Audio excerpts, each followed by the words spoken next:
Welcome to our channel. నమస్కారం. గత 4 రోజులుగా కేసినేని సోదరుల మధ్యలో వివాదం, అలాగే దెందులూరు ఎమ్మెల్యే చింతమనేని ప్రభాకర్, అడ్వకేట్ శ్రీనివాస్ బాబుల వివాదం. పార్టీలో ఉంటూనే పార్టీ నాయకులతోనే గొడవలు పడటం ఎందుకు ఇలా జరుగుతూ ఉంది? దెందులూరు నియోజకవర్గం విషయంలో కానీ, ఇటు విజయవాడ పార్లమెంట్ నియోజకవర్గ విషయంలో కానీ ఆ గొడవలు ఎందుకు? ఆస్తుల, వ్యక్తిగత భేదాభిప్రాయాల ఎందుకు ఇలా రోడ్డు మీద పడి కుటుంబ సభ్యులు పోటాడుకునే పరిస్థితి వస్తూ ఉంది? తెలుసుకునే ప్రయత్నం చేద్దాం. విశ్లేషించడానికి మనతో పాటు ఉన్నారు ప్రముఖ ఆర్థిక, రాజకీయ, సామాజిక విశ్లేషకులు అడుసుమల్లి శ్రీనివాసరావు. వారిని అడిగి మరిన్ని విశేషాలు తెలుసుకుందాం. నమస్తే సార్. నమస్కారం అండి.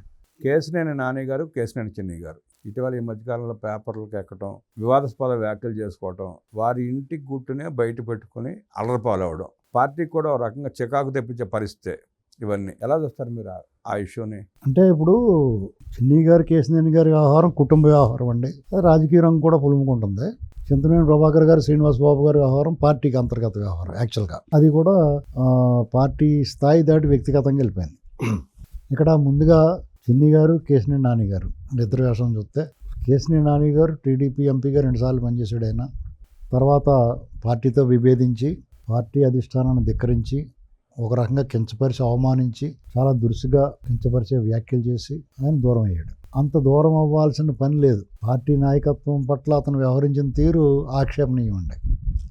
పార్టీ కూడా వాళ్ళ అమ్మాయికి కూడా చైర్మన్ అవకాశం ఇచ్చారు. అది కేవలం కేసినేని గారి నోటు దురుసు వల్ల పాడు చేసుకున్నాడు. ఒక రకంగా గెలవాల్సిన సీట్ అది. వాళ్ళు విజయవాడ అనేటువంటిది హార్ట్ ఆంధ్రప్రదేశ్. ఒకప్పుడు వైభవం, ఇప్పుడు లేకపోయినా, ఒకప్పుడు సినిమా, పత్రికలు, రాజకీయాలు అసలు ఏదైనా ఉమ్మడి రాష్ట్రంలో ఉన్నప్పుడు విజయవాడకు ప్రత్యేకతే వేరండి. విజయవాడ కేంద్రం వేరు. అన్ని రకాలుగా వ్యాపార, వాణిజ్య రంగాలు అన్ని రంగాల్లోనూ నెంబర్ 1గా ఉండేది. ఎడ్యుకేషను, గుంటూరు కృష్ణా జిల్లాలో ఎడ్యుకేషన్లో చాలా అడ్వాన్స్డ్గా ఉండేవారు. కాబట్టి వాళ్ళు కొంచెం చదువుకున్న వాళ్ళు, అనేటువంటి విజ్ఞత ఉన్నవాళ్ళు, వివేకం ఉన్నవాళ్ళు, అన్ని రకాలుగా ముందున్న వాళ్ళు, వాళ్ళ మాటకి విలువ ఉండేది. ఈ కేసినేని లాంటి వాళ్ళు వచ్చిన తర్వాత కొంచెం తగ్గిపోతుంది. ఎందుకంటే మీకు రాజకీయాల్లో ఉన్న తర్వాత దురుసు స్వభావం, దూకుడు, ఎదుటి వాళ్ళని కించపరచడం, అగ్రెసివ్గా ఉండడం, వినయ విధేయత లేకపోవడం అనేటువంటిది అవలక్షణాలుగా భావిస్తారండి. ఎందుకంటే నువ్వు ఎంత గొప్పవాడివైనా, నువ్వు ఎంత తగ్గుంటే నీకు అంత గౌరవం పెరుగుద్ది.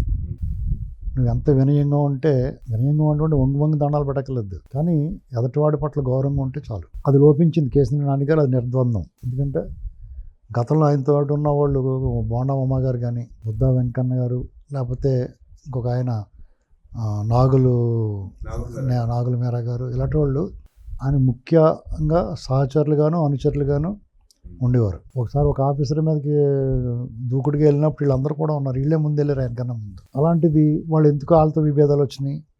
కేవలం నాకు తెలిసిన సమాచారం ఏంటంటే ఈయన దూకుడు వ్యవహారం వల్లే, ఈయన ఒంటెత్తిపోకడ, ఏకపక్షంగా మాట్లాడడం వల్ల వాళ్ళు దూరం అయ్యారని తెలిసింది నాకు. అది నిజమో ఒట్టుదో అంటే అది కళ్ళ ముందు కనిపిస్తుంది కదా.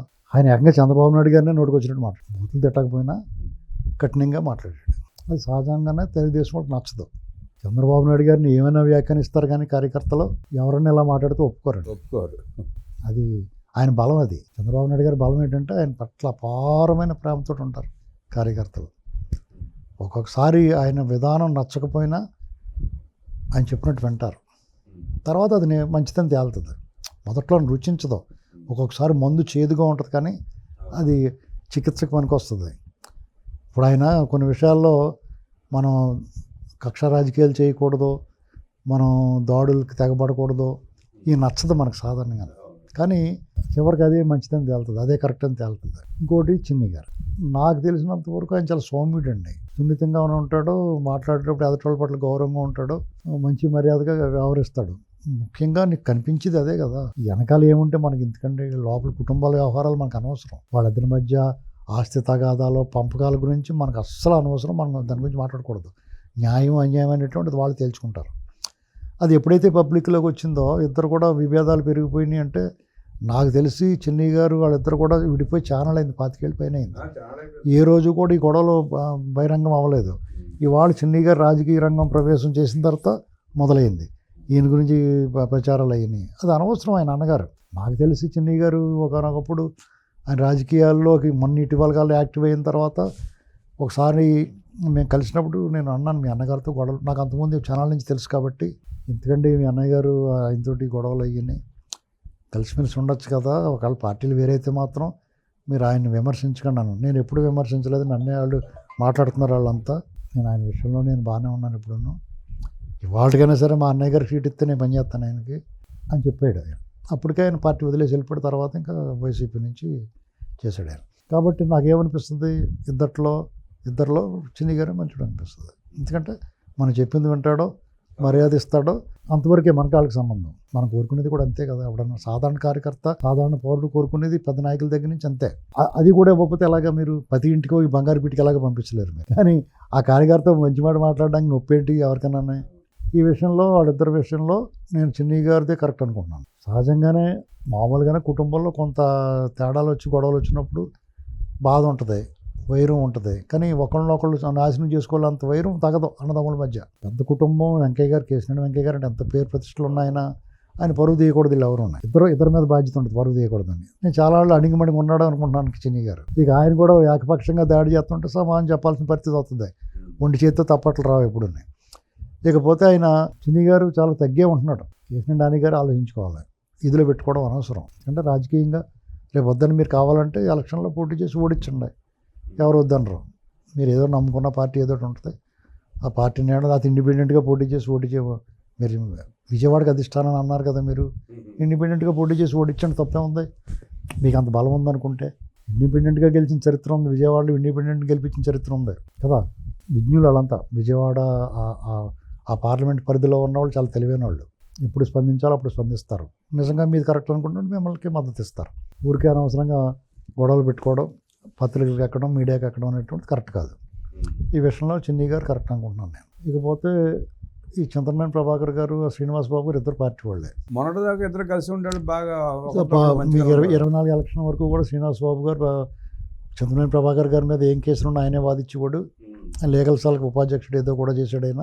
ఇద్దరు చాలా సన్నిహితంగా ఉండేవారు, చాలా ఫ్యామిలీ ఫ్రెండ్స్ కూడా. ఒకళ్ళ ఫ్యామిలీ అంటే వాళ్ళ గౌరవం, మర్యాద అన్నీ ఉన్నాయి. 2024 ఎలక్షన్లో చింతమనేని ప్రభాకర్ గారు టికెట్ డౌట్లో పడింది. ఆఖరిని అనౌన్స్ చేశారు. అది అంటే మొత్తం మీద అంటే ఆ సీటుకి తపన్ చౌదరి గారిని లేకపోతే మాగంటి బాబు గారిని ఏమన్నా పరిశీలించినట్టు అనుకుంటున్నాను నేను. అప్పుడు వచ్చిన వార్తలు అలాగా. ఆ టైంలో ఈయన కూడా ట్రై చేశాడంట. అది మనసులో పెట్టుకున్నాడు. ప్రభాకర్ గారు మామూలుగా కాదు కదా. సహజం మీరండి నేనండి నాకే అసలు పెట్టడానికి చూసాడు, పక్కన తిరుగుతా ద్రోహం చేస్తా, నాకే అసలు పెట్టడానికి చూసాడని కోపం వస్తుంది సహజంగానే ఎవరికన్నా. అది పెట్టుకుని దూరం పెట్టుంటాడు. అలాగలా గ్యాప్ పెరిగింది. గ్యాప్ పెరిగిన తర్వాత ఈయన మీద అభియోగాలు ఏంటంటే వైసీపీ వాళ్ళకి బెయిల్ అయ్యి ఇచ్చాడండి. లాయర్గా అతను వృత్తి చేసుకున్నట్టు దాన్ని కూడా మనం ఆక్షేపించకాల్సిన లేదు. ఇంకోటి ఏంటంటే ఇటీవల కాలంలో దూరంగా ఉంటున్నాడు, వైసీపీ వాళ్ళతో టచ్లో ఉంటున్నాడు అన్నారు. అది అయితే ఉండొచ్చు. చింతమనేని ప్రభాకర్ని కాదనుకున్నప్పుడు అతను వ్యతిరేకంగా పనిచేయాలనుకున్నప్పుడు వేరే ఆల్టర్నేటివ్ చూసుకుని ఏదో ఒక రాజకీయ పార్టీని ఏడకు కోరుకుంటారో. ఈ సందర్భంగా వీళ్ళు పార్టీ నుంచి సస్పెండ్ చేశారు కాబట్టి ఇప్పుడు వెళ్ళిపోవచ్చు. ఇక్కడ చింతమనేని ప్రభాకర్ గారు ఒక తండ్రిగా అతను నిన్న అతను జరిగిన దాన్ని నేను సమర్థిస్తాను. నేను కుటుంబ విమర్శలు అండి అవి. అది వాళ్ళ ఇంట్లో వాళ్ళ మీద తప్పు మాట్లాడాడు ఆయన, శ్రీనివాస్ బాబు. అయితే అంతకుముందు ప్రభాకర్ గారు మాట్లాడలేదు, కానీ వాళ్ళ తాలూకు అనుచరుడు ఎవరో మాట్లాడాడు వీళ్ళ గురించి. దానికి ఈయన ప్రభాకర్ గారు కంప్లైంట్ చేయొచ్చు, లేదా అతని కేసు పెట్టచ్చు, ఎవరు మాట్లాడాడు మీద. అది లేకుండా ఈయనే స్వయంగా స్థాయిలో ఉన్న వ్యక్తి శ్రీనివాస్ బాబు గారు మాట్లాడేసేటప్పటికి అది ప్రభాకర్ గారు డెఫినెట్ ఒక తండ్రిగా డెఫినెట్ నేనైనా కానీ కూర్చుంటాను అక్కడ. కాబట్టి ఆయన ఎవరైనా అలాగే స్పందిస్తారు. ఆ విషయంలో నేను తప్పట్ను. కానీ ఆయన ప్రజాప్రతినిధిగా ఉన్నాడు, ఆయన చర్యలు ప్రతిదీ అబ్జర్వేషన్లో ఉంటుంది. ఎందుకంటే గతంలో ఆయన తప్పు చేయకపోయినా వనజాక్ష విషయంలో ఆయన ఏం తప్పులేదు, స్వయంగా ఆయనే చెప్పాడు. అది అందరికీ తెలిసిన విషయం, వాళ్ళు అలర్ చేస్తారు కావాలని. ఆ విషయంలో ఇప్పటికీ నింద మోస్తుంది పార్టీ. ఏంటండి మనిషి కూడా మాట గట్టిగా ఉంటుంది కానీ మనసు మంచిదన్న అభిప్రాయం ఏమండి. మాట మనిషి కరుగ్గా ఉంటాడంటే ఆయన మనం అనుకున్నంత సూపర్ ఏం కాదు. అర్థమైందా మీకు? ఆయన తెలుగుదేశం పార్టీ ఎమ్మెల్యే కాబట్టి మనం తెలుగుదేశం పార్టీ కూడా కాబట్టి పార్టీ లైన్లో ఖచ్చితంగా సమర్థిస్తాం. అతని వ్యక్తిగతం మనకు అనవసరం. కానీ అతని బిహేవియర్ కొన్ని చోట్ల చాలా మంది తెలుగుదేశం కార్యకర్తలు అక్కడ ఏ సామాజిక వర్గం అయితే అతనికి అండగా ఉంటుంది అనుకుంటున్నారో ఆ సామాజిక వర్గంతో అతను చాలా దూరంగా ఉంటాడో చాలా వాళ్ళని తిడుతూ ఉంటాడు ఆయన. అది అనేక మంది నాకు చెప్పారు, నాకు కంప్లైంట్ చేశారు వాళ్ళు ఇలాంటి ఇతనాన్ని. ఇలాంటివి ఉన్నాయి. అయితే అది ఆయన రాజకీయంగా ఆ నియోజకవర్గంలో ఆయనకి ఏది బెనిఫిట్ ఉంటుంది, ఎవరిని దూకుంటే ఎవరు ఓట్లు వేస్తారనే దాంట్లో వాళ్ళ స్ట్రాటజీ వాళ్ళకి ఉంటుంది. అలాగని చెప్పి ఇంకోళ్ళని తిట్టాల్సిన పని లేదు. నాకు ఫీడ్బ్యాక్ ఎలా ఉంటుందంటే అందరూ ఆయన గురించి పాజిటివ్గా ఏం చెప్పట్లా, తెలుగుదేశం పార్టీకి దూకుడుగా అగ్రెసివ్గా ఉండే నాయకులు కావాలని కోరుకుంటాం మనం. కానీ అది పార్టీకి చెడ్డ పేరు తెచ్చేలా ఉండకూడదు. పార్టీకి మైలేజ్ పెంచేలా ఉండాలి, పార్టీకి మంచి జరిగేలా ఉండాలి. సహజంగానే ఈయన వల్ల ఇలాంటి మైనస్ అవుతుంది. నిన్న తెలుగుదేశం పార్టీ కంప్లీట్గా అతని వెనకాల నిలబడింది. శ్రీనివాస్ బాబు గారిని పార్టీ సస్పెండ్ చేసింది. అంటే పార్టీ తన బాధ్యత తాను పూర్తిగా నిర్వర్తించింది. కానీ తిరిగి ఈయన పార్టీకి ఏమి ఇవ్వాలి? పార్టీ కూడా మంచి పేరు తీసుకురావాలి కదా. ఆ విషయంలో అతను ఎప్పటికప్పుడు తప్పుడు అడుగేస్తున్నాడు. కాబట్టి మళ్ళీసారి పునరాలోచనలో పడతారు. ఎందుకంటే తెలుగుదేశం పార్టీ సిద్ధాంతపరంగా ఆత్మగౌరవం ఉంటుంది, చాలా దూకుడుగానే ఉంటారు. కానీ కొన్ని విషయాల్లో పార్టీకి చెడ్డ పేరు వచ్చే విషయంలో ఉపేక్షించరండి. అది ఎంతటి వాళ్ళైనా సరే, ఎంత ప్రజాదరణ ఉన్నా సరే వాళ్ళు పక్కన పెడతారు. ఈ విషయంలో చింతనేని ప్రభాకర్ గారు అలాంటి దానికి బలి అవ్వకూడదంటే అతను వైఖరి మార్చుకోవాలి, కలుపుకుని పోవాలి. ఇప్పుడు రాజకీయ నాయకుడికి ఉండాల్సిన కొన్ని లక్షణాలు ఉంటాయి. మేము వరుస పెట్టి గెలుస్తున్నాం కదా అని చెప్పేసి మన ఇష్టమైనట్టు చేయకూడదు. మనం ఓడిపోడు కదా 19లో. నిజంగా అంత మంచి పేరు ఉన్నవాడు, అతని వెనకాల బలంగా ఉన్నవాడు ఓడిపోకుండా గెల బుచ్చి చౌదరి గారి లాగానే. బుచ్చి చౌదరి గారు ఎదురుగారిలో కూడా గెలిచాడు కదా. ఆ గెలిచిన వాళ్ళు ఎదురుగారిలో కూడా గెలిచిన వాళ్ళు ఉన్నారు కదా. రామానాయుడు గారు ఇలాంటి వాళ్ళు గెలిచారు కదా ఎదురుగారిలో కూడా. ఇది ఈ విషయంలో అతను కొంత చెడ్డ మూట కట్టుకున్న మాట వాస్తవం. నియోజకవర్గంలో అంత వ్యతిరేకత కూడా ఎంత అతనికి అనుకూలంగా ఉందో, ఎంతమంది రాష్ట్ర వ్యాప్తంగా బోడంత ఫాలోయింగ్ ఉంది అతనికి. సొంత నియోజకవర్గం కంటే బయట రాష్ట్రంలో ఆయన బోడంత ఫాలోయింగ్ ఉంది. కానీ దానికి తగ్గట్టుగానే ఆహారం ఉండదు. ఆయన చాలా సూపర్ మ్యాన్ అనుకుంటాడు నాకు తెలిసి. అది మా స్వీయ అనుభవం. పదే పదే మనం చెప్పాల్సిన అవసరం లేదు. కానీ అది వాళ్ళు మార్చుకోవాలి నాయకులు. ఆ నాయకత్వం ఎప్పుడైతే వృద్ధి చెందుద్దంటే కనీసం 100-150 మంది అన్నా సూపర్ అనుకోవాలి. ఒక 20 మంది సూపర్ అనుకుని మిగతా వాళ్ళు చెప్పలేక కొంతమంది, చెప్తే ఎందుకు వచ్చిన గొడవ అని కొంతమంది, ఇలాంటి వాళ్ళు నోరు మూసుకూరుకుంటారు. అది ఎప్పటికప్పుడు బయటపడుతుంది కదా. కాబట్టి ఆయన కూడా తన వైఖరి మార్చుకోవాల్సిన అవసరం ఉంది. ఒకటైతే ఇంట్లో ఆడవాళ్ళని మాట్లాడతాం శ్రీనివాస్ బాబు గారు 100% తప్పు. పైగా ఆయన రాజకీయంగా అతను లేకుండా చేస్తాను, ప్రభాకర్ విముక్త దెందూరు చేస్తానని అలాంటి ప్రతిజ్ఞలు చేయకూడదు ఆయన. ఎందుకంటే ఆయన వల్ల కాదు అది. ఎందుకు కాదంటే మళ్ళీసారి ప్రభాకర్ టికెట్ ఇస్తారో తెలియదు కదా. ఆయన టికెట్ ఇస్తే పోటీ చేస్తే అప్పుడు చెప్పాలి. అంతేగాని ఆయన టికెట్ ఇస్తారు లేకుండా తెలియనప్పుడు, లేకపోతే నియోజకవర్గాల పునర్విభజన జరిగితే అది దెందులూరు ఉండదో తెలియదు, లేకపోతే అదే చింతలపూడి ఓసీ ఇది ఎస్సీ అవుద్దో లేదో తెలియదు. 3 సంవత్సరాలు ఉంది. కాబట్టి అలాంటి మాటలు మాట్లాడుతూ అనవసరం. అతను ఏదో ఆయన పాపులారిటీ పెరుగుద్దని మాట్లాడుకో. ఆయన మంచోడని అన్నారు. కొన్ని విషయాల్లో కొంతమంది మంచి వాళ్ళు ఉంటారు. అతనికి పాజిటివ్గా చెప్తున్నారు చాలామంది అక్కడ మనకు తెలిసిన. నిన్న బయటకు వచ్చిన తర్వాత జైలు నుంచి ఏదో మాట్లాడాడుగా ఆవేశంలో మళ్ళీ సాయంకాలం ప్రెస్ మీట్ పెట్టి నేను టీడీపీలో కొనసాగుతాను, పార్టీ వదిలిపెట్టి వెళ్ళని చెప్పి కూడా అన్నాడు. అదే ఇప్పుడు ఆయన పార్టీ సస్పెండ్ చేసింది. ఇప్పుడు ఎలా ఉంటుందంటే అండి, తెలుగుదేశం పార్టీలో అంతర్గతంగానే ఎలాంటి దూకుడు, సీట్ల కోసం ఎసరు పెడుతున్నారనే కోపమే ఎక్కువ ఉంది చింతనేని ప్రభాకర్ గారికి. నా సీట్కి ఎసరు పెడతాడా అని అదే ఎక్కువ ఉంది. అది మనసులో పెట్టుకున్నాడు ఆయన. దాని ఇప్పుడు సపోజ్ మేమున్నాం అన్ఫిల్టర్డ్గా మాట్లాడతాం, నచ్చిన విషయాన్ని నచ్చినట్టు మాట్లాడేస్తాం. ఎవరైతే ఏంటి మాకు. ఇప్పుడు చింతనేని ప్రభాకర్ గారు ఉన్నాడు, మేము అనేక సార్లు ఆయన విషయంలో గట్టిగా మాట్లాడాం. ఆయన ఎన్కౌంటర్ చేసేస్తానికి తీసుకెళ్లారు ఒకసారి 22లో ఏజెన్సీ ఏరియాలో. ఆ వాళ్ళ టీవీ5లో నేను మూర్తి గారు ఉండి అది బ్రేక్ చేసి అల్లరి చేసి పడేసాం. దెబ్బకి మొత్తం అంతా అలర్ట్ అయిపోయారు మన వాళ్ళు. ఎవడు మాట్లాడాడు మన కోసం అని తెలుసుకోవాలి కదా వాళ్ళు. కనీసం వాళ్ళ గురించి బోళ్ళసార్లు రాసాం, బోళ్ళసార్లు మాట్లాడాం.